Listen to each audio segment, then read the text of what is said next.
Hi there, we're going to look at zero and negative exponents. So you were asked to copy, or at least complete the table below, and not use a calculator.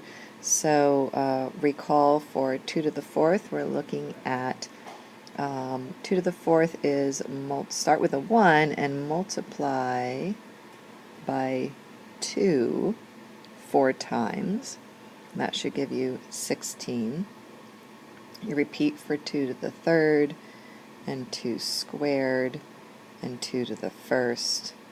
And if at this point you weren't sure what 2 to the 0 was, you can start to see a pattern in this column. Every time we reduce x by 1, we're cutting this in half. Cut in half, so this should be 1. And we'll do the same thing for 10 to the x.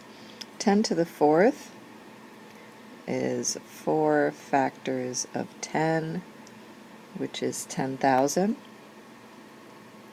And we have 10 to the third, 10 squared, 10. And again, every time we reduce our value of the exponent by 1, we're cutting this in by 1/10. It's 1/10 is big, or we're dividing everything by 10, so by that pattern, 10 to the 0 should be 1. So now we're going to look at the next slide. And what pattern do you see in results? Well, as our exponent decreases by 1, our oopsie, that's not an hour. Our value is cut in half. Good morning, And in the 10 to the x column, as our exponent decreases, the value is multiplied by 1/10. So we're going to go back to the table, and we're going to complete the two values below the gray line using this pattern. So here's our table of values. We are going to, again, we're cutting it in half, we're cutting in half, so we're going to keep this cutting in half.